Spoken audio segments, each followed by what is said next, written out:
Welcome to Spike's Car Radio. We're doing a 3-car review show. You have an Audi, I have a Mercedes, and you brought the Alpine. Let's start the show. We're here with MotorTrend's Jonny Lieberman, the Smoking Tires, Zack Klapman, the younger generation, the guy who's taking over, the heir to the smoking tire. He ain't that old. I'm 1 year younger than Matt. Come on. I am. And Spike Ferriston, the B-movie scribe. I guess I'll just pick that credit. Welcome. And Zach, welcome to the show. This Thank is you. good. Yeah. We're happy to have you back on the show. Today, we're going to be, I think, reviewing cars. We all brought a car to review. The first ththing I'm going to ask you about it, not that I want to get into it right now, but we could. How do you pronounce this brand? I've seen people go, Alpine. It's not. Alpine. It's Alpine. Which is it? In a moment of that I regret hugely. Let's see. I'm kind of friends with David Tuig. He's an author, contributor to the Intercooler, but most importantly, he was the project lead on this car. He's like an engineer. Okay. He wrote a great book called Inside the Machine that explains how complicated it is to build a car for an OEM. And we've asked him really technical questions before. And then I said Alpina once, and Matt said, no, it's Alpine. And I go, I'm going to ask David. It's like the biggest waste of the, Who Wants to Be a Millionaire phone call in the world. Yeah. But it is Alpine. It's Alpine. It's Alpine. It's not Alpine. It's not Alpine. He said Alpine. It's French. Alpine. I started watching a lot of the YouTube videos just to see what everybody was doing with it. Yeah. And there were a lot. And I have to say, I liked Alpine better. Normally, I'm like, as you know, I'm a stickler for how things are pronounced. Tesla. Porsche. Which is really annoying. But Alpine. Now, it is French, so we're probably still saying it wrong, even if we pronounce it correctly. But Well, we can go right into it if you want. Sure. I was excited Sure. when you said you were going to bring this car on the show. I've been wanting to drive this for the longest time. Yes. Firstly, is this a press car or whose car is this? No, this is a customer of WCCS, Matt's car storage business. Okay. And it literally fell in our lap like 2 weeks ago. It showed up. I mean, Matt knew it was going to arrive, and then the guy told us, hey, in an email, you can both drive it as much as you want. I've got it. It's insured. It was a pain in the butt to get it in there, but now it's in the United States. It is insured. Please enjoy it. Film a video. And we've been wanting to drive this car since reading about it for years. Yeah. I know Jonny has. We can talk about that in a second. But I have literally thought about how can I get a press trip in Europe and extend it to go borrow an A110. Yeah. And it just hadn't happened. And but it's been on my bucket list for a long time. I was pretty excited about it when I saw that they were rebooting it, but they're not. Right. They don't sell them in the United States, They do right? not. So what did this guy have to do to federalize it? He said he didn't give the details. He said parts of it were easier than expected, but insuring it, I think, was the biggest problem because the insurance company wants a U.S. VIN, doesn't have one, and that was a big, complicated thing. Yeah. And, to that point, that's something, Zuckerman and I have been talking about. Like, why don't we take up that issue? What is so hard about just giving the DMV the VIN and just accept that VIN as the VIN? But is this a show and display car that then had to come in and have a mission? It's going back. So in other words, it's you can fly your car anywhere, drive around for a month, and then ship it back. I see. So it's not living here. It's just here. Is that the actual timetable? 1 month? I think his is a year, but you get what's called a carnet. So anyone who's ever traveled to Europe, you've done this for for filming stuff, you have to tell wherever you're going, hey, all this camera gear is mine. Here's a list inventory. We're not selling it. It will come back on this date, blah, blah, blah. You can do that for cars too. So I think Shmi famously has brought cars from Europe here and driven them around for a number of months. Yeah, so that's how people do it, basically. You're telling the government, I'm driving this. I'm not leaving it in the country. And you can do that for a year. I think it's a year. Don't quote me, but that's the process. About as long as we keep cars anyways. Yeah, I was going to say that's wow, with I some had grace no period. idea. Yeah. And who handles that request? Like if you wanted to do that, let's say I find something today and go, let's bring this in. Like that heritage Land Rover Defender that I've always loved in that cool green, seafoam green, I think it is. I find one of those. I want to bring it in for a year. customs office. You have to go to customs office. I'm sure that's so easy. It's actually not bad. But it might be someone who, like Tony Rackley, who brings things in. Tony would be a good guy to talk to. But yeah, you get this. It's a piece of paper. I mean, it's called a carnet. Make sure we got nailed in Russia because we signed it on the wrong side. Don't ask. But yeah, we got detained for 5 hours in Moscow airport over a tripod. It was. Why can't I ask about that? You can ask about it. You were in Russia? Yeah. So it was when Land Rover built the 1 millionth Discovery, they drove from Birmingham, England to Beijing. And so in each country, you got a different group of journalists to go and drive the car. And so we got the Russia leg, which I wanted because it was the longest leg and it sounded like a lot of fun. And we were going to drive from the Ukraine border. This was 2014, before the war, Ukraine border to Volgograd, which most people know better as Stalingrad. So it was like 1,000 miles in Russia, which is pretty good. So we land and we're missing a tripod. We have 14 bags, 13 bags come through. We're missing the tripod. And we stupidly asked about it. And then the woman's like, oh, like you're supposed to sign here. You signed here. Hang on. And then he's like, I don't know what they are, like army-ish guys. And they sit us in a room and she shows the thing to them. And the guy looks at it and shakes his head and goes back in his room. And then every 30 minutes, another guy would pop out. She'd show him the same paper, point, shake his head no. And this just went on. And I think it was the 9th time, same guy, as far as I could tell, came out, looked at it, shook his head yes. But we'd missed our connecting flight to the Ukraine border. So this was actually fun. So then we had to get a hotel. Do you suspect that he was just waiting for some form of payment? Bribe, 100% bribe. We had no way to bribe him. What do you mean? You didn't have There's no money attached to the signature. I just didn't come with cash. So it turns out they don't really want cash as much as they want Marlboro Reds and gingerbread cookies. That's the other way. If you're in rural Russia, gingerbread cookies are like, that's it. And then Marlboro Reds work really well. So you sew those things into your blazer. Mm-hmm. We wound up having a fixer, and he explained to me that Marlboro Reds are like the best currency. Anyway, so we missed our flight. Amazing. So we had to get a hotel room at the Moscow airport, and we check in, and the guy spoke great English, and he goes, "Welcome to Moscow Airport Hotel. Please enjoy our hot and cold running brown water." And I'm like, "Really?" He's like, "Yeah, buy some water." And I checked it out, like brown water out of all the taps, and then we get picked up by a Land Rover Russia PR guy the next morning who's drunk and drives us hours and hours through snow. And this is like late March and there's still like 3 feet of snow everywhere. Yeah. And we go to the Soviet car museum, which is just a field with rotting old, gases and vases and everything. And I'm so stupid. I'm like, oh, it's late March. I'll bring Converse. That's a good shoe to wear in Russia. And so I'm standing in like thigh deep snow. It was insane. And then at lunch, we're standing there and it's like me, my 2 camera people, a bunch of Brits, and then Russian journalists who go to the car museum. And we're 2 hours outside of Moscow. And one of the journalists is like looking around because they're cooking food over a fire, and he's like, "Ha!" and he pulls out a bottle of whiskey, and we're kind of like, "Oh boy!" And then the Russian PR guy pulls out a bottle of whiskey, and we're like, and me and the Brits are standing there like, we have to drive 2 hours back to Moscow in snow, and they just finish off 2 bottles of whiskey. Didn't care. Didn't make a difference. Wow. Didn't make a difference. It was insane. It was such a fun trip. It's weird that Land Rover would even occupy some part of Russia. You know what I mean? It's just like, it's weird that they may be there, I guess, if they're selling, their vehicles, but they sell so many. Why would they do a press trip there? That just seems so ill-advised. It was called the Journey of Discovery, and they just drove. Yeah, look what we discovered. Drunk driving, right? Yeah. Bribery with cigarettes and ginger cookies. Bribery. I mean, we have discovered a lot. I mean, it was cool. I got to drive the 1 millionth Discovery onto Red Square. That was like, that's not bad. Cool. I like that. We got a really good tour of the Kremlin. Do you have pictures of that? Yeah, there's a whole article on MotorTrend.com. There's a shirtless photo of me that made the magazine. We did a extreme Russian sauna. Wow. They took us to this mobile sauna. Like, maybe we just send you there as some sort of satellite Spike's Car Radio correspondent, because you do sound like you kind of fit in. You are like our own Bert Kreischer, Well, just wait till things calm down. Yeah. This is the story. Let's see. It. Let's. And I know I shouldn't ask this, but let's see the shirtless shot. I was a little. That's what thinner. everybody wants to see. Yeah.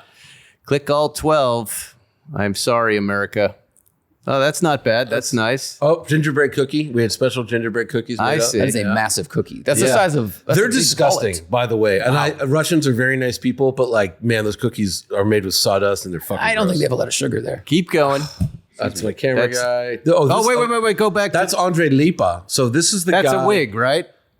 Yeah, probably. But this is the guy when I think this is the first owner of the Trump wig, where he maybe had bought his wig. We're looking at a man who has like clearly brunette sideburns, but wants to be blonde, and that's perched atop. I love this guy's style. Go to the next photo. No. Hold on. This guy is Land Rover material. Go to the next photo. All right. So this is Andre Lipa. So yes. He when Baryshnikov defected, he became the male Baryshnikov? lead of the Bolstoy Ballet. Oh, I see. So we wound up going to his apartment and hanging out. He was amazing. Did you ask about the hair? Nope.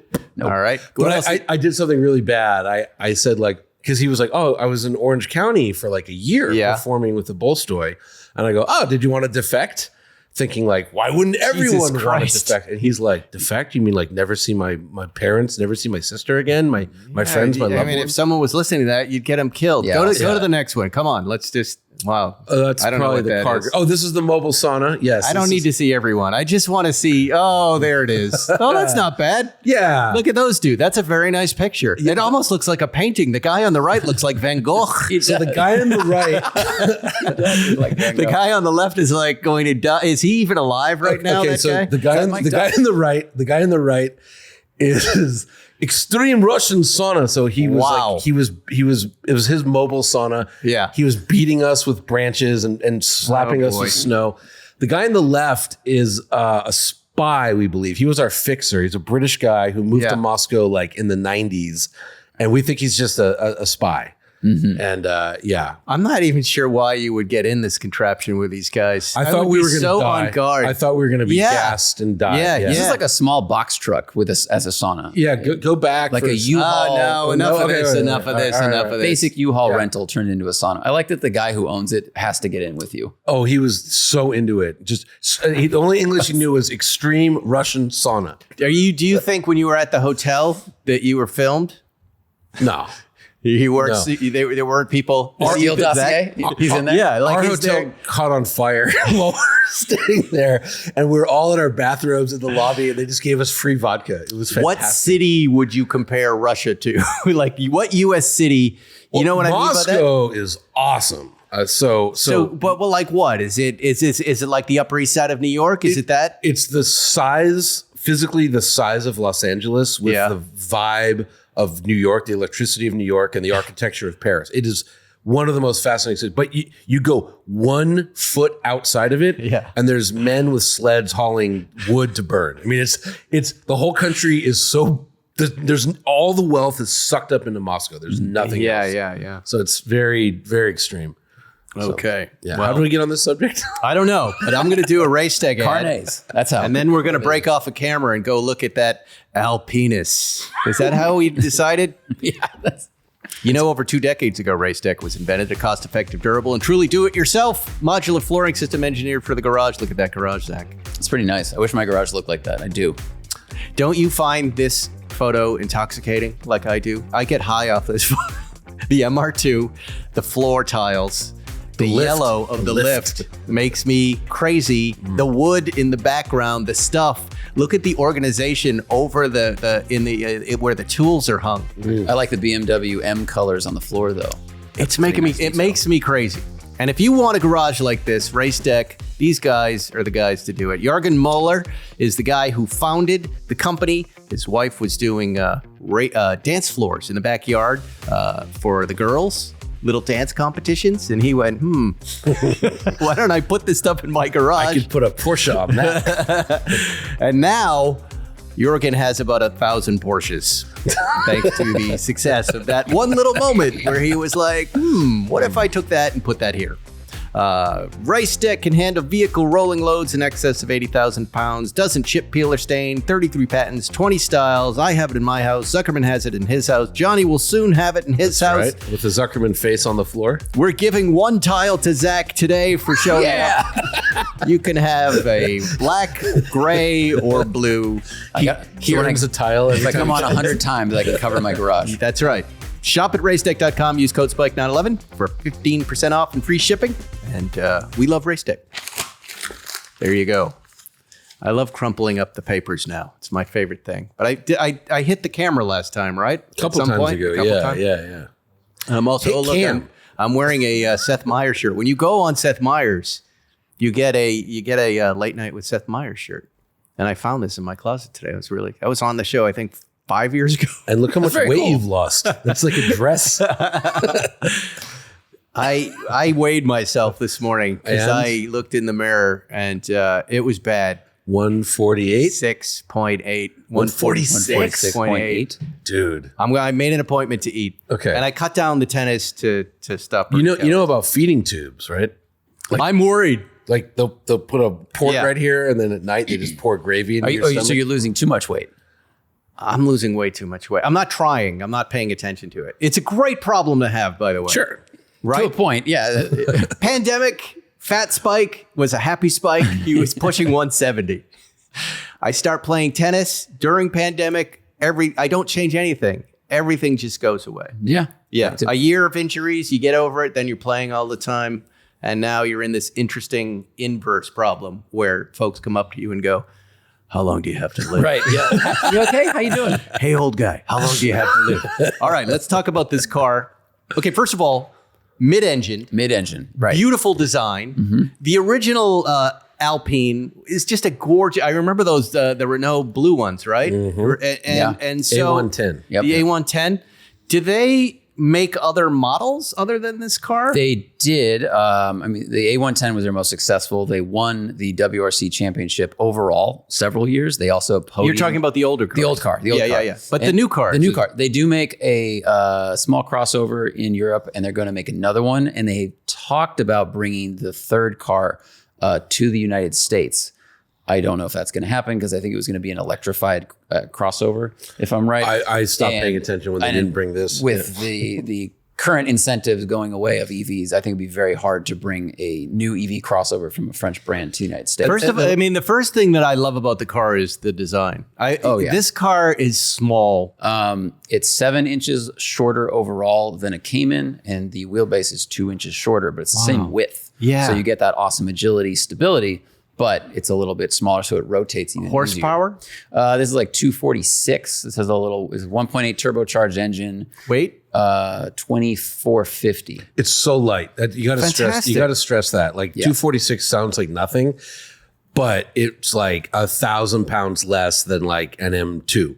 Yeah. And I think it's really 600 pounds less than a base Cayman, which makes the same power as and costs about the same as. But the power to weight ratio is really impressive. I mean, the old one had an even better power to weight ratio, even though the engine was tiny. But this is really impressive. This is a really gorgeous car. I've never seen one in silver, and the integration of the lights into the front there is amazing. The back is my favorite, actually. You can tell Cameron where to take the camera right now. The back just looks so small, so svelte, like streamlined.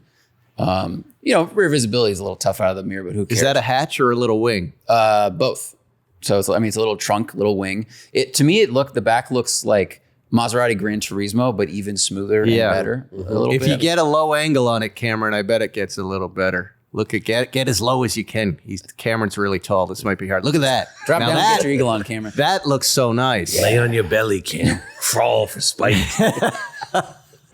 What makes it for me too is the plates. These Euro plates are just the right shape for this car as well. Yeah, I'm just waiting to get pulled over because it looks like there's a piece of paper in there somewhere, but this looks very. Luckily, cops they're pretty lazy. They don't want to deal with it. Very true. I watched someone make well, let's not just say they're lazy. When it comes to paperwork. I think the police on the West Side have other things to do, and they like cars and.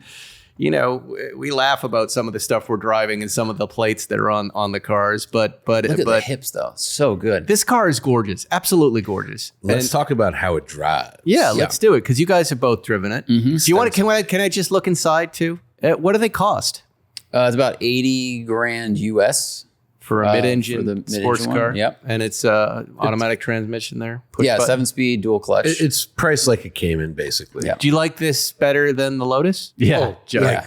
I mean, this Why? is one of the most remarkable cars I've ever driven. Like I fell so hard for this thing, and again the whole time I'm like, and this was when, remember, Renault and Nissan were tied up, and I'm like, they could bring it. They're choosing not to. They absolutely could bring it, and there's probably some dildo at Nissan who's like, well, it might hurt Z sales, you know, or you know, it might hurt the GTR sales, and it's like Those can't go down. So- yeah.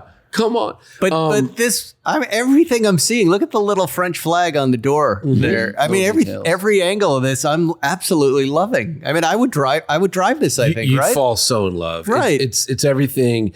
Like, you know, look, here's the knocks on it, right? It's a small turbo that doesn't sound great. It's not a manual. All right, you get over that. Who makes the engine? Renault? Renault. It's the same one you get in like Okay. a Megane hot hatch. Yeah. Okay, It sounds and feels very much like. but at least they're not boosted bringing Mini in Cooper. somebody else's stuff. Yeah, and again, this is the small engine. They make an S version, which is a little bigger, like 300 horsepower. But when I drove it, and I went in expecting, Jethro and I did a big road trip. We went from Monaco to Spain, and I was expecting like it's going to suck because it only makes 246 horsepower, and we brought along an M2 competition, and like it totally kept up. Like if you were to drag race, I'm sure the M2 would win, but like on the road, they were even Steven. And it was just so much nicer to drive. It's just such a balanced, surgical, but not clinically surgical, like a French surgery. Yeah. No, it's true. Where everyone's drunk and happy, you know. Well, like if you it's- drive a Cayman around, which are phenomenal cars, but when to sharpen them up, I think they get a little too stiff. I mean, LA is notoriously bumpy, but even in some of the little compression zones on the crest, you know, the steering is a little bit heavier. The tires feel thinner than they are. Everything is very sharpened, which is good for response. But this, all I've done is drive it from WCCS to here. I have not gone to the canyons. Matt said it was amazing. Somebody has, But- because I'm yeah. looking at giant grasshopper stains. Butterfly. I mean, he said it's phenomenal. Those are phenomenal, but, butterfly like, stains? Really? oh, There was a butterfly infestation on Friday. I watched the M5. Yeah. So what kind of butterflies are you guys killing up there? Monarchs. quarter pounders. Monarchs. Yeah. Yeah, Monarchs. Rare No ones. King's Day. You know what I'm saying?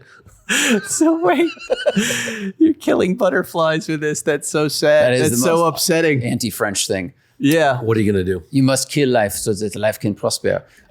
It's just sprung right, man. It just feels soft and stuff, and the steering is wonderful. Like Wow. it's light, but not too light. I love it's it. Not too quick. It's really impressive. It's literally a shame they never brought it here. And you know, if you push them, they'll say like, "Oh, crash." But look, if a Miata, which weighs the same by the way, can pass crash in some ways, this can pass crash. Does it have a good exhaust note?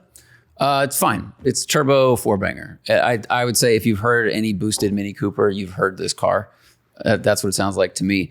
What it does much better than the Lotus, specifically the Lotus with the 2-liter AMG turbo with the paddle shifted. The transmission in that engine is terrible. It's so Or sorry, in that car is messed so up. bad. Yeah. The programming's all over the place. The consistency is not there at all.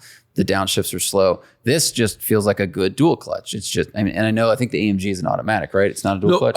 It is a dual clutch. Clutch? It's just programmed abysmally. And again, the Lotus is 360 horsepower and 300 pounds. This is again 2,400 pounds. Like, for real, 2,400 pounds. Wow. You know? I mean, the weight is a big thing, but the engine tuning programming with this gearbox is way better. That's what Lotus got wrong. And with the manual Lotus, I do love that car, but it's like an 8/10 car. When you start going faster, the shifter starts moving around in the rev range. That's the problem with that suspension car. ride's Great. The worst parts of the Lotus are the transmission and the engine. I like the supercharged V6. It's okay. When I like I do bring this in for a year and something goes wrong, who's going to fix that? That's the tough part. No one. Do I have to fly in a French Yes. mechanic? Yeah, just fly in another one. It'll be cheaper. Just fly in another car. Well It'll done. be cheaper. I have to go back to France to get the part, and I'll be back in a week. You swine. Oh, You swine. this is taking so long. You call this a croissant. I don't have the right spark plug. You has a plug in the baguettes. Your mother, Super she's a baguettes. war. I'll be back in 2 weeks if I can get into the country. Oh, no. Renault guy. Well, this is awesome. Thank you for bringing it. You can come back, Cameron. I think the reason it's not here, or one of them, is getting a dealership service network going. Yeah. You know, there are small manufacturers that do that with. They'll go, okay, it's going to get repaired at Ford or O'Gara or something. But Morgan figured it. If Morgan can figure it out, doesn't Morgan? Didn't Morgan figure it out? Spots, right? You have to. I'm just saying. Have you been to a Morgan dealership? I've been to the one in Santa Monica. The guy sleeping on newspapers in his own mechanic bay trying to sell the same cars. yes, but his only customer is Jerry, who comes in and doesn't buy a car once a year. Right. He goes, see you next year. And then he goes back to bed under his newspapers. But if Morgan can figure it out, Did Renault, they figure it out? they sell Morgans. Well, I think, look, sales-wise, since this car went on sale, 2017, they've sold, I think, 12,000 globally, and they sold twice as many 718s in 2024 as that. And that was just the US. So, Sure, but how many Morgans? Very, very good. How many Morgans did we sell? 4? and like Lotus, 3 to Jerry. Alex Roy bought another one, thank God. I think a good year at Lotus is like 2,000 cars. You Yeah. know what I mean? Like it's like 12,000 in 6 years, 7 years. Like, yeah. Maybe we import it. Maybe that's what Morris Solomons does. Done. We become an Alpine. And then you have a French mechanic to deal with. Hello. I do not wish to work today, Mr. Spike. What? Spike, I'm going to light all your tires on fire. And I'm writing the new opera. You The went to baguettes are too expensive in Brentwood. It's supposed to be 10 cents. And they taste like shit. No, they did not bad. Mid. That is one of the things that gets me really upset about baguettes. Don't get me on a baguette tirade.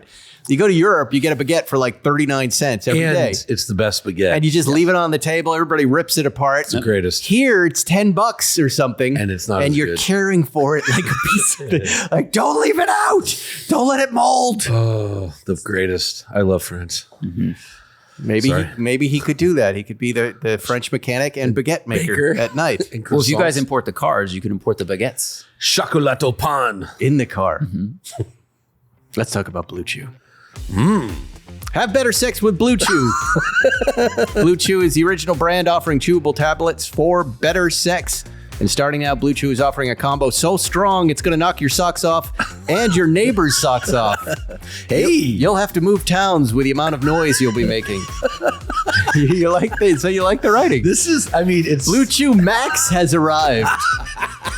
And it combines the active ingredients of Viagra Cialis in one chewable tablet. Wow. This combo acts fast and lasts. I want to try this now. The power of the French in one. Why would you tablet. Why would you have to combine both? It's a party, Spike.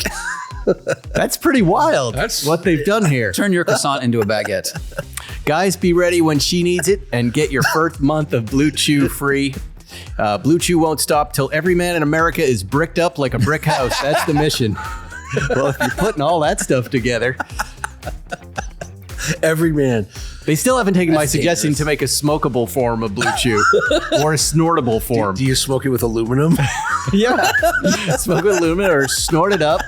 You know, that way no one knows. You're at a party. You're like, hey, that guy's cool. He's chasing the dragon. Yeah. But if you The mix up your dragon's vape dick. pens, it could be a very different party. Vaping BlueChew, also a great idea. And if you're missing out on the best sex of your life, you need BlueChew. And guess what? We're going to make it very easy for you to get hard and discover your options at BlueChew.com. And we've got a special deal for your listeners, for us, for you, for the viewers. Try your first month of BlueChew free. That's right. When you use promo code SPIKE911, you just pay for shipping, $5. That's promo code SPIKE911. Visit BlueChew.com. More details and important safety information. And we thank BlueChew for sponsoring the podcast. Hold on. I just want to click off every do not say that we just hit. Okay, 1, 2, 3. No, we managed to get 5 out of the 10 do nots. Nice. I like that there's a possibility Zach's going to leave with a one free RaceDeck tile and a BlueChew. Yeah, I can't wait for Father's Day. That's BlueChew Extreme. I hope when they Honey, look what I got at the Spike Show. They should have 2 different colors. Like one half is one color and one half is the other. The Viagra and Cialis is there, and then they. Well, the extreme should be red, right? Like red line. I don't know. Close. I have no idea. I didn't know you could combine drugs like that for fun. Yes, you did. Yes, you did. Really? Everybody knows that. I don't know about Keith those. Richards has I don't know about I those mean, specific drugs. yeah. But you, Spike, you know you can combine drugs. Let's talk about my car. I've got home video to shoot. And as you know, because this car I had to give back, I shot this a couple weeks ago, that I am America's worst car videographer. By far. So here it is.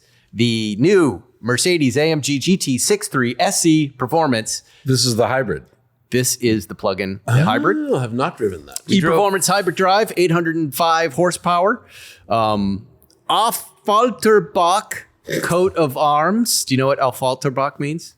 It's a city in Germany. Apple and stream. It's part of the coat of arms. Okay. The Affalterbach. That's Germans what it means. are not very creative when it comes to. This is naming the places. flagship of the AMG GT Coupe portfolio. It is also the fastest AMG car. Look at this. This is a shot I took of the emblem. V8 by turbo performance. This car is blisteringly fast, guys. Yeah. I absolutely loved this car. I even loved the color, which is very provocative.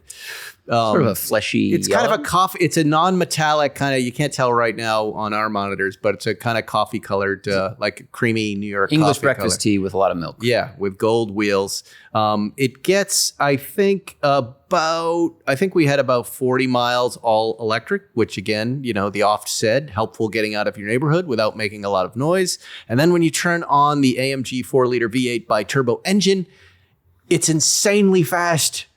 It felt Ferrari-ish in its togetherness, this car. All of the systems, you know, everything we were saying a few weeks back about the BMW M5 Touring is right in this car. All systems work together to give the driver an amazing experience. I've never liked the AMG GT, not once. What? Really? And this one? What? And this one is right. What? That's right. I'm saying it. 0 to 60 is about 2.4. On the highway, you're going 60 and you just get on it.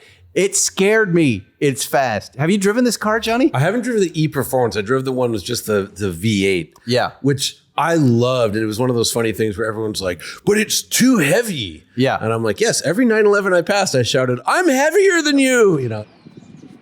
The dogs don't even have to walk in this neighborhood. I still don't understand what that is. I see a lot of it every day. I saw it this morning. Yeah, people are doing that now. Putting dogs in baby carriages. If the dog is really, really old and they want to show it, you know, show the dog in the neighborhood with their other younger dog, maybe. But Yeah. I feel like I see it on dogs that look young too. But how many people on Instagram do you see their profile? It's like, Christian, lesbian, dog mommy. And so once you are a pet parent instead of an owner, then you put them in strollers. I suspect the dog is, too old and needs to go for a walk, and they just put him in the cart. I know people that just have little dogs. Like Should Chihuahuas. I try it? I have a little dog. Should I put him in a cart Go and see for if he it. likes it? Just barks at everything. See if you like it. Yeah. How do He you loves to walk. But you're saying that dogs, I don't even know why we're talking about this. Put this Right. car back up. Let's Google some shots of this car that aren't my shots. But Zach had a good point is that Pull some shots up on the browser there. AMG the GT. initial plug-in hybrid V8 integration with Mercedes and the S63, I thought was just a mess. It was like two different powertrains fighting over one axle. Yeah, It didn't work. The shifts were clunky. Same with the C63, the new one, haven't different driven engine. that, yeah. It was not good. Oh, I have driven that. But I've driven the GLC version of it. But my biggest complaint was with both the SL and the S, the rear steer programming was wrong. It was like it would oversteer in the back. It felt like it was sliding on ice all the time.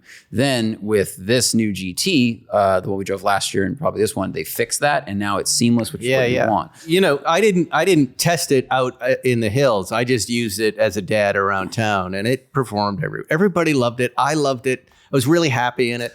I was really surprised by how much I loved it too. What did you not like about the past generations of GT? The longness of it, the long snout, the long front engine-ness of it. Because I'm a rear engine guy or a mid-engine guy, and I just thought it's just a little too long, and there's too much car out in front of me. That's fair. You know, and this one felt, And I don't know why. It just felt like a great kind of grand touring Ferrari. Like I thought it's the German version. It's just an outstanding car. I mean, really, I was surprised by how much I liked it. And I agree. When you showed up at Zuckerman's with Jerry and the GT3 RS and that thing, they looked appropriate next to each other. Yeah, it wasn't like, I think if you would have had the SL, and that's another big miss from Mercedes, it would have been like, I'm driving that. Which one? Just the SL in general, all of them. I'm driving it, I think, next week. I think I'm the excited GT about is so good and so similar. It does the job the SL used to do, and the SL to me has no real place anymore. And it's just a mess. But I did drive the 4-door version of this car. So it's a GT63 E Performance Plus, blah, blah, 4-door in Miami. And yeah, it's a literal rocket ship. I mean, it's so like, again, the M5 Touring 717 horsepower. This is over 800. It's 803. And it works better. It's a better, I don't know why the Mercedes plug-in go fast works better than the BMW one. You know, we're recording the show a little ahead of time, but today was the end of the Le Mans race. Just moments ago, where there was a Porsche sandwich for a finish. Really? Porsche in the middle with Ferrari bread. Okay, Ferrari bread. On top. I'd call that a Ferrari's. No, it's the Porsche's is the meat, so it has to be a Porsche sandwich. Got it. But Ferrari kind of ate Porsche's lunch a little bit. Hypercar class, is that what we're talking about? Yeah. Again, we should say. Yeah, for their Ferrari. third year in a row. That's cool for it Ferrari. went Ferrari, Porsche, Ferrari, I believe. Because I think Cadillac qualified 1 and 2, right? But they got 5th. It's good for, I mean, the and Cadillac. 5th and 8th. I always pull for Cadillac, but man. Same. What conclusions are we drawing here? I watched the race. It seemed like the weather was just sort of murky for the portion of the race I watched. And then just Ferraris just got it. Like I don't know. It's been, again, 3 years in a row since 23. They've been winning. If you qualify 1 and 2 and then in a 24-hour race, you're 5th, it's meaning that you got the speed, but you can't maintain it. And the Ferrari just... Do you think Ferrari gets upset that a customer car won first and not their car? Because it's operated by what, AF? No, that is? I don't think they care at all. I don't think they care at all. They just want to Who win. won the GT division? I didn't check that out. I bet you. I think I watched the first lap of the race, and then I think Cadillac. You'll never find out, Cameron, but you can try and look. But racing websites are the absolute worst. I can find it. Yeah, just write Le Mans GT class winner. Did you guys watch any of the Mustang Dark Horse Invitational triplex situation? No. It was kind of confusing to follow because they had 3 different classes. It would have in one race, but they were all driving the same car, so it was very hard to tell who was who. There is list. Porsche one, Manthe Racing. Yeah, that's right. Manthe Racing. There you go. Yeah, that's great. So look, we'll take that. I mean, I go Ferrari, but Aston did not win, even though they had the best looking car by far there. Oh yeah, best sounding car. Did you? Yeah, Scott Evans. He was posting, and he had a ton of videos where it was like the Cadillac with the V8 going by, followed by the Aston, and it's just the 2 greatest sounds. Yeah. Oh man, because they're both big NA motors, where everyone else is using turbos. Yeah, and it just sounded so cool. It was so good. I've only been to Le Mans once. I went in 2017. We were filming a thing for NBC Sports, and I got to drive in the parade, which was it's the greatest, right? It was, but I wasn't prepared for what it was, and watching. What do you mean? You didn't have a costume? No. I actually did. I made a costume. What? Why? What do you have to be prepared? Well, I didn't research it, and the producers were like, "All right, you and Chris and Spinelli, I think, are going to each drive a car in the parade." And I said, "All right, and what is it? How big is it?" And we get to the start finish thing for the parade, and there's like tens of thousands of people lining every street, screaming their face off. And then Chris is yelling in the radio, don't say erection, don't say erection. And then they're interviewing me on French TV, asking questions. And then they just send you down the street and you're driving behind these old cars from 1920 with like the Shell racing team on it. Yeah. And drunk people are telling me to do a burnout. I think I was driving an Aston Vantage at the time. And it was just like, it was overwhelming. And it was very, very cool. Yeah, that's absolutely great. Overwhelming. Did you get to drive the circuit? No, we did not. We arrived too late for that. I've done that a few times. It's insane. It's like you just don't see it on TV, but like the Mulsanne Straight and after Mulsanne Corner heading down to Indianapolis, that's just a public road. Like these guys are going 325 kilometers an hour, so 205 miles an hour. It's a 2-lane public road with houses and trees lining it. Yeah. And I was in a big Audi, and it was just like, I remember I walked up to Justin Bell afterwards, and I was like, I know I always give you a lot of shit because, he won Le Mans famously, and I always make fun of him because I'm a dick. But I was like, that's really impressive that you won this race. And he goes, yeah, now imagine doing it in a Viper at night. It's raining. In the rain. It's 3 a.m. and you got to pass somebody. Yeah. Imagine that on the Mulsanne Straight. And I was like, nope, can't imagine. No, that's it. It's insane. That's my favorite race, I think. It's the great of all race. the races. It's very impressive. I went once long ago when we were on Seinfeld. We had the greatest time. It's so fun. You just feel like you've done something. I can't imagine driving on the track. Like, that's next level. I mean, I was, just in a car, but kind of by myself, just driving it, just before the race. And it was like, oh my God, this is so fucking cool. It's just so cool. The Wall Street Journal is talking about the future of cars. Uh-oh. And I'd like to get your input here. Revamped navigation systems will plan your ideal route, make hotel reservations, even teach you about surrounding geography. Car interiors could transform into a mobile movie theater, and lie-flat massaging seats will activate during endless highway stretches. Do you think any of this shit will make it into self-driving cars, Zach? Some of it, sure, but this picture they have seems like something they've been running for the last 20 years straight. Longer. Scroll up a little bit so we can see true. it better, Cameron. Johnny's point, since the jet age, they've been saying that cars will do everything for you. It's going to be this totally transformative experience. Lie flat seats probably won't exist because of safety. If you crash and you're not facing the right direction, you're going under the seatbelt, through the windshield, and into the car in front of you. Yeah. Very well said, sir. But they are painting this picture that even cats and dogs exist together in small biospheres. Look at the cat. He's looking at a screen for some reason off to the side. That looks like you can literally see the Photoshop guy just drag it across. Just leave it there on the side. Yeah, the guy's just standing up looking at this holographic obelisk type thing. Yeah, what are they watching on the... Is there another animal in the corner? Is there 2 dogs? What's in front of the guy in the foreground? I see. It looks like a hookah. Like a what? It looks like a right next to the woman. You mean? Yeah. Do you see how all the clip art of this? This is one of the worst images I've ever seen. Look at how realistic the backpack is compared to the cat, and then the wine glass. They don't look like they came from the same clip art.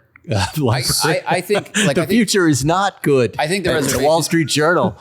The reservation thing could happen because that's just, putting together technology we already have, like using a little bit of Siri to just look up, reserve table and whatever. Right. But when you're on a long trip, don't you love mechanical robot massage for 10 hours in a row? No, I don't want any of that. I like that. I think where we're going, you would have to chart a path from the moment we're experiencing with Waymo. When the first time you get into a Waymo, you'll see the future. I agree. And it feels different, it feels good. And you're like, all right, this is better. Yeah. And this is a nice evolution of what an Uber was to something where I don't have to talk or smell somebody else. I don't have to listen to your music. And you've designed an experience for me. And I got from point A to point B for half the price. Like that's all good. That's all a win. And then you look at the Waymo itself and you go, that's the first iteration of a cell phone. With the antenna, right? It feels like we could get something between this vision. So and the one thing that is probably coming first is this technology where, and we're starting to see it with augmented reality navigation in Audis and BMWs and Mercedes, but where the glass you're looking through is overlaid with, it knows what it's seeing. And you're driving by, I don't know, some rock in Arizona, and you'll be able to swipe the rock down to a screen, and it'll say, "Oh, that's blah blah rock," and it was first climbed by so and so, and that tech kind of exists already. And so, if a self-driving car, the idea is you look out the window. I do get excited about that part. I've read about the future of these smart glasses. Yeah. So I can walk around in a crowd and it IDs somebody's face and tells me everything about them. That's Zach. He's addicted to BlueChew. The first one was free. Exactly right. And people, these glasses brought to you by Palantir. Yeah. My wife, she won't even use she gets so mad when I say that I would like that. I would enjoy that.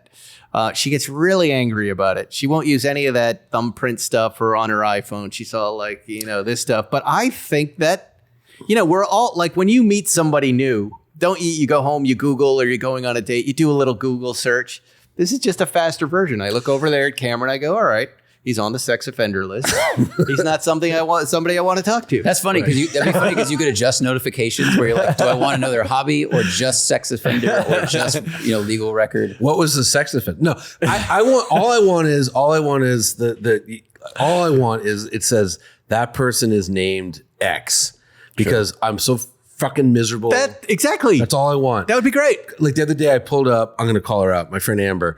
And she was like, hi, Johnny. And I was just distracted. And she's like, doesn't even remember my name, and walked away. And I was like, fuck, I don't remember her name. No, I know. Happens to me a lot. And it's either you're a face guy or you're a name guy. I am a face person. Like if I have met you, it doesn't matter when. I know I remember you, but I will forget your name. Yeah. Yep. If the glasses had context, it's like, this is this person. You met them at this thing. They drive this car. Except what Zuckerman might do with those glasses. What? Zuckerman, why are you laying on the floor all the time? Shut up. Hold on. He's got the Mayor Raven. Oh, that record. Save. Now recording. Shut up, bitch. Send. Playback. Where are you going? I'm going in the bathroom. How do I play back my glasses? Well, the battery's dead. That's the brave new world we're headed to. Guaranteed. It is a weird thing to think about, but if you chart the path from like Paris Hilton and paparazzi, right? Cameras in a celebrity's face, filming everything that they do, and now everybody's going to be a paparazzi filming everything that everybody's doing, which we're halfway there already. Sure. Definitely. The phones are up and doing. Yeah. There's no stopping it. The glasses are the last version until they put something in our brains and our eyes do the recording. Well, did you see that Black Mirror episode where it was like the contact lenses that you could record anything? It was brilliant because it was just the next step or maybe 8 steps beyond where we are now. You end up, all of the mystery of the world, it disappears before your eyes. And I don't know. I think that's a good thing, isn't it? I mean, that the mystery of the world disappears? But just, know everything. All information you have access to. Like there won't be these moments like where you may have asked your dad, what kind of car is that? Right. You know what I mean? Right. You can now give the history of the Type 34 Combat and Ghia. It's like having the museum thing where you put the headphones on. Yeah, which is a nice experience. Yeah. But what I actually do like doing that. But what I worry about is if you're only seeing augmented reality, you're only looking at screens. Like when I was a kid, because I'm so fucking old, we do a road trip and you just sat there and stared out the fucking window and it was great. Yeah. In retrospect. Yes. I was a little bored, but I also I got to look at all the cars and is that a Toyota? Oh, it's, and I learned that. Now it's just like Toyota, I worry about that. And I worry about like screen time for my kid and happy Father's Day. Less you use your imagination less probably because you're ingesting rather than creating. Maybe. I don't know. But yeah, I just worry. That said, I'm never going to get better at remembering names, so I need that in my life. I worry about the Macy's dressing room and Zuckerman's head coming under this. Hold on, I'm just having a look at her. Change right now. Do you think Zuckerman would ever record? Which arm is the record arm? It starts playing music. What the hell are you doing, Zuckerman? I'm looking at your balls. What? Wake up, Spike. Wake up. There's 2 kinds of balls. All right. Before we go, you have a new car too that you were going to talk about. We promised 3 car reviews on this special show, this special summertime episode of Spike's Car Radio, shot weeks ahead of time when it was Father's Day and Le Mans, and no one's talking about that stuff anymore. You came in with an Audi. Yeah, so this is a 2025 Audi A3 Quattro. Means it's all-wheel drive. Yep. 2-liter turbo engine. 206 horsepower. It's either 36 or 46 pound-feet of torque. Base price is $38,000. This one's got a couple packages, like it's got 18-inch wheels and it has like this Sonos stereo, which is actually pretty good. So this one's $46,040. So, a Sonos branded stereo? Yeah. Mm-hmm. And can you interact with it in a Sonos manner? Not Soros. Sorry. Funding protesters. Yeah, the stereo controls. Now they know who's paying for Spike's car radio. No, but you know what I mean? Like the Sonos system at home, it's very easy to work with my phone. Or is it just a name? I think it's just the name. To be fair, I don't have a Sonos system at home, so I didn't even think to try that. But forgive me if I'm mistaken. This kind of looks like the same old Audi. Yeah. Right from behind, to me, I thought you had driven in like a pre-owned Audi from a couple years back. No, they've kind of kept the design. The front looks a little new, those headlights. Yeah, I mean, it's an evolution of their big grille design language that's been going straight. Underneath, mechanically, it's a Golf. But we no longer get the Golf in the US. So we just get the GTI and the Golf R. And, it drives great. I was telling Zach, what I like most about it is I know that there's an S3 because like every time I drive the S3, I'm like, fuck, I got to buy this car. It's just so good. It's so unbelievably good. And Audi was like, hey, we'll get you an S3. Would you want to drive an A3? And I was like, yeah, you know what? I haven't driven just a plain old A3 in years. Why not? It's totally a good car. It's just, if you had this car, you'd be very happy. It's a roomy rear seat for being as small of a footprint as it is. Great technology, everything works well. It's very, it's just a shrunken Audi, so it's luxurious on the inside. It's the same MMI system you get in the bigger cars. It just works. It looks nice. It goes well. And for like another 10 grand, you could get an S3, which is like just open the door, Cam. So Show good. us inside. So good. This got delivered the same day that the M5 Touring got dropped off. So I drove this thing once and it's just been collecting dust and leaves at my house. But I think we drove the S3 at the launch and it's handling's great, speed's great, blah, blah, blah. But like the interior design, I think, of Audi has really hit a nice spot of there's enough analog button stuff to control some things. And then the screens are, clean and crisp. I mean, there's a lot of them, but I found it to be a very easy to use, comfortable interior, and it does feel like a nice place to sit that's above market over Volkswagen. For sure. And in the A3, whatever you call it, this class, there's only one screen instead of the two screens like the bigger cars get. So it's a little less screenage. But yeah, it's just a very nice car. I'd say, for 46,000, a GR Corolla exists for that money. So if you're a performance head, you'd probably like head in that direction. But if you're not, and you just want a nice little car to drive around in, like I have no complaints other than price. There you go. And it's a premium brand, so there you go. You're paying more for the name Audi. Excellent. Well, that's a show, gentlemen. We've done a fine show today. A very car-y show. I've been wanting to do a car-y show where we just talk about cars. What about feces? Has anyone shit on anything? What about feet? Has anyone shit on feet? Look at what is this? A chalk or a non-metallic gray? I think it's that's chalk. That's a nice paint. Let's see, I'll tell you. I like that. This is not my kind of color. It's called Aero Gray Pearl Effect. Yeah, it's nice. Yeah, I like if you have to have a grayscale color, not a bad one, but Audi makes some very pretty colors. Yeah, get one of those. I'm just not into like flat gray colors on anything. I love They them. look like sidewalks to me. You did say that. I know. You did but I said it off air, so I'm saying it again. No, but like the Alpine, Al's penis over there. Penis. The one I drove was like dark blue. It was hot. That's a good blue. And like you've seen like the RS3 colors they do. They're awesome. I like the spec on this car. I think this is perfect. You like silver though. Silver tan with a little French flag in there, and then those Euro plates with the blue on it are killing me. This car is absolutely driving me wild. But imagine dark blue with the same interior and the French flag. We'll get two. There you go. Yeah. That's a good story. Everyone gets an Alpine.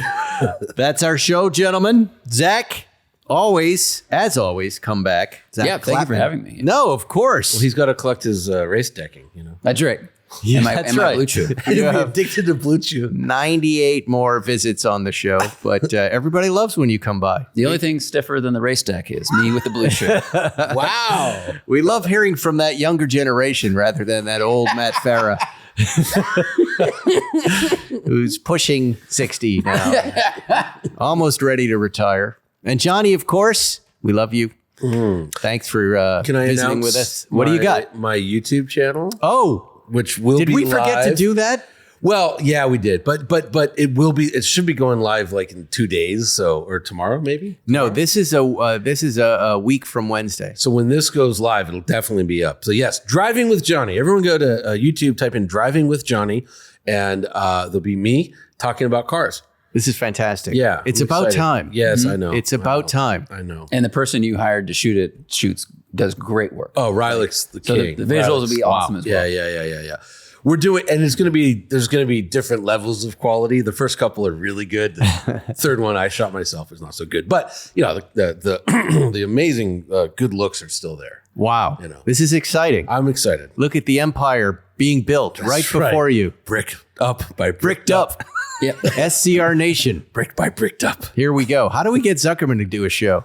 Because that's the show everybody It wants. would be illegal. Huh? It would be very illegal.